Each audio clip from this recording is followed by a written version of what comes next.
Bonjour et bienvenue sur ma chaîne monmonde.net. Je suis très heureuse de vous retrouver pour cette guidance angélique du mois de septembre 2022. Sans plus tarder, c'est parti. Je me connecte.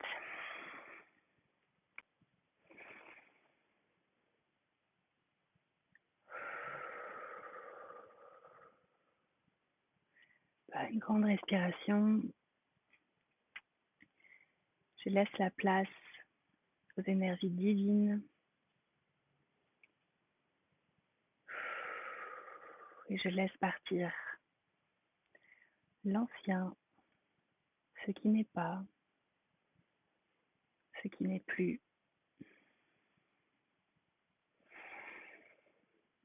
Et j'accueille la lumière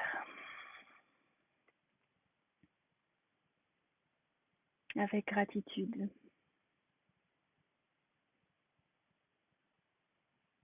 Tous ces bienfaits avec simplicité. Merci d'être là. Je tiens aussi à remercier tout particulièrement Alexandra, que j'ai vue ce week-end et voilà, qui m'a permis de me rendre compte à quel point c'est important de continuer ce qui nous tient à cœur, et en l'occurrence mes guidances. Même si ça fait presque un an que j'ai arrêté de faire les capsules d'astro et que là j'ai repris seulement le mois dernier les guidances angéliques. Voilà, je sais que c'est quelque chose qui me fait du bien. Et donc, par résonance, c'est quelque chose qui vous fait aussi du bien. Et ça me remplit de joie. Donc, merci. Merci, Alex. Merci à chacun. Alors, c'est parti. Je me connecte à ce bel oracle des anges afin d'avoir un support qui permet d'éclairer, de confirmer ce que je ressens instinctivement des énergies actuelles.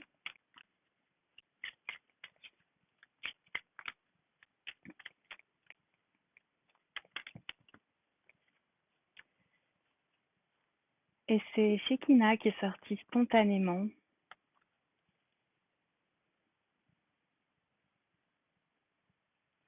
Toujours de magnifiques dessins. C'est la carte numéro 25. Donc on est dans une forme de perfection avec ce chiffre-là. C'est la co-création, la coopération qui émerge de la dualité et le tout dans une forme d'équilibre parfait entre soi et le reste du monde, entre l'entité que l'on crée au travers du partenariat, peu importe lequel c'est, que ce soit amoureux ou professionnel ou amical, ou voilà, c'est vraiment le fait de créer de la perfection au travers de nos relations. Alors maintenant, quand je me plonge dans cette guidance au travers de Shekinah, donc je vais vous lire comme d'habitude ce qui est proposé par ce bel oracle. Donc Shekinah, on nous dit que c'est l'aide dans l'égarement. Laissons-nous aller, laissons-nous nous faire surprendre. Tiens, d'ailleurs, je remarque que Shekinah a un cœur dessiné là, puis il montre ce cœur avec le doigt comme si c'était finalement la seule et unique direction qu'on se devait de suivre, qu'on se devrait de prendre au sérieux. Abandonne-toi à la vie. Shekinah est un ange de la guérison du corps, de l'âme et de l'esprit. Il ou elle symbolise aussi la libération et la paix. Cet ange est très proche des humains et les amène à être justes et loyaux. Il protège particulièrement ceux qui sont équitables et honnêtes. Force invisible, bien que perceptible, de la transformation naturelle, une force déjà présente, mais dont le sens prend encore une dimension nouvelle. Shekinah souhaite que nous séparions ce qui diffère et que nous rassemblions ce qui s'appartient. C'est rigolo, là, du coup, on retrouve cette notion de changer la dualité en coopération. Si nous nous abandonnons pleinement à la vie, Shekinah nous conduit à l'endroit de la vérité et de la réalité. Merveilleux. Donc, il faut repenser les notions suivantes. D'où et vers où. Donc là, on retrouve ce cœur qu'il montre, comme j'ai pu dire justement instinctivement, ce serait la seule direction à suivre. Quels étaient vos objectifs originels? Peut-être reconnectons-nous toujours à ces rêves d'enfant, à peut-être ce rêve d'enfant que l'on porte, que l'on a porté et peut-être qu'un jour on a laissé de côté pour X raisons. Et c'est peut-être important de se reconnecter à nos objectifs originels. Alors, cela peut vous paraître étrange, mais dans vos questionnements actuels, vous devez vous souvenir de ce qui est sacré pour vous.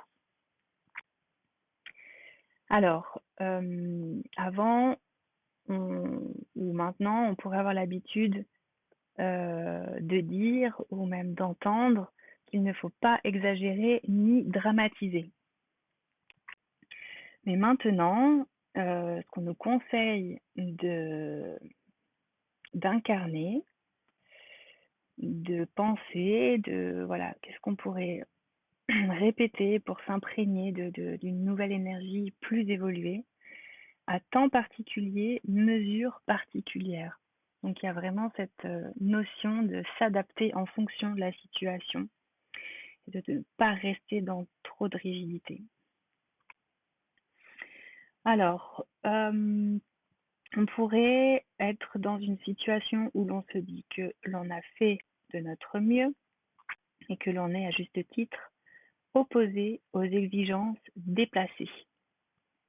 Donc, toujours dans le politiquement correct, là maintenant, on nous conseille de penser que l'appel de la vie est parfois plus fort que toute chose existante. Cette exigence vous fait du bien. Donc finalement, répondons aux seules exigences de la vie et peut-être moins des codes que l'on s'est imposés, encore une fois pour X raisons. Alors on aurait pu, peut-être qu'on se comporte encore comme ça, on aurait pu se comporter, on se comporte encore comme ça, de vivre, de faire l'expérience du pouvoir et au contraire de l'impuissance, de les avoir nous-mêmes exercés. Mais on nous conseille à venir de laisser ces deux choses derrière nous, donc de laisser le pouvoir et l'impuissance derrière nous et d'avancer vraiment sans aucune notion de ce pouvoir ou d'impuissance. Alors, je sais pas du tout comment peut-être que vous vivez ça ou que vous avez vécu ça. Ça m'intéresserait beaucoup d'en savoir un peu plus à ce niveau-là, si vous voulez partager dans les commentaires des expériences de pouvoir et d'impuissance. Vous pouvez aussi m'envoyer en privé un petit message. Il vous suffit d'aller sur mon site www.monmonde.net et puis d'aller dans le formulaire de contact. Je serais hyper heureuse d'avoir des partages d'expériences sur ce sujet-là. Alors, l'essentiel en quelques mots-clés: clarté, joie de vivre, jeu, humanité, attention à simulacre de combat, lutte pour des richesses matérielles ou spirituelles. Indication particulière, Shekinah touche les profondeurs du cœur humain et vous fait prendre conscience du divin en vous. Il est vain de chercher à comprendre le sacré par la raison. Invitez Shekinah à vous rendre visite, il vous soutiendra. Écoutez le rythme de votre respiration, la pulsation des événements. Lorsque nous nous sentons vivants, enjoués et créatifs, nous pouvons être sûrs que Shekinah est près de nous. Ce que vous pourriez faire, aider ceux qui se sont égarés ou enferrés. Soyez patients et aimants, mais gardez un esprit critique. Affirmation, prière, je suis vivant, enjoué et inventif. Je suis vivante, enjouée et inventive. Voilà, merci beaucoup et je vous dis à très bientôt.